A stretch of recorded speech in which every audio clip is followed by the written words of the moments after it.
97.2. Your city. Your Calm FM.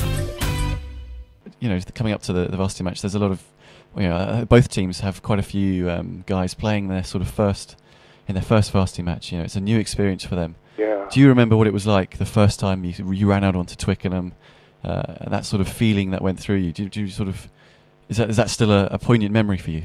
Oh no, it was yes, absolutely. No, it was a very, very unusual experience.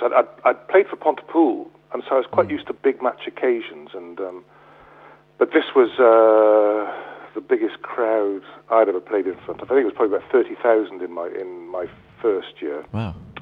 Yeah, no, we didn't pack them in to the rafters, but we certainly had 35,000 there. Nothing prepares you for it. I mean, everybody had explained it'll be like this, and this is what the changing will be like, and this is what the reception will be like.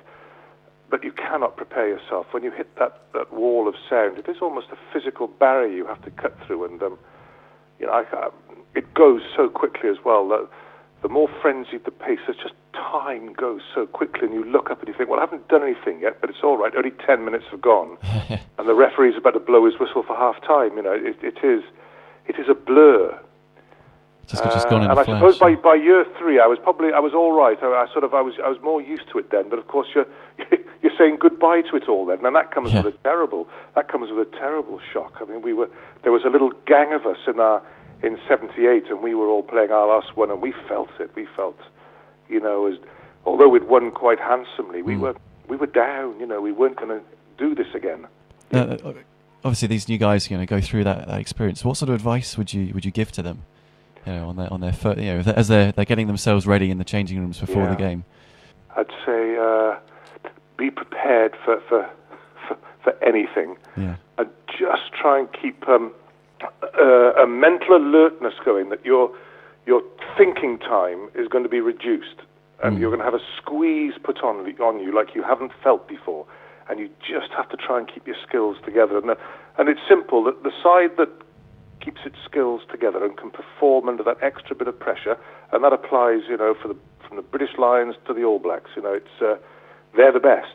The efficiency under pressure wins. Obviously, in your time, you know, many of the guys playing for both universities went on to become full internationals, so yourself included. And now it's slightly different, really, isn't it? It's more you know, experienced internationals coming back to university at the end of their careers. You know, we've had the likes of Joe Roth and Dan Vickerman. Do you think that this is giving the Varsity Match a bit of a boost, giving it a little bit more of an edge, you know, in recent years? It would be good, wouldn't it? I don't think it matters either way. It doesn't matter what happens as long as it happens in both places at the same time. You wouldn't want Cambridge to have 9 current internationals and Oxford, you know, relying on first-year undergraduates. You know, that would be, you want it to be fair and even. And I suppose the one thing that the standard has suffered, that because the intensity remains high, the skill sets have not been able to cope with that in the last few years, and it is noticeable.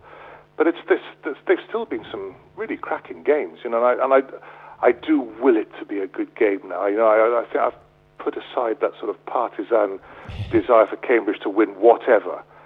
I do, for the good of the fixture, want it to be a good game and for it to be close. And I was going to say I don't care who wins, but I do. Yeah. I do, you know. 97.2. Your city. Your Calm FM.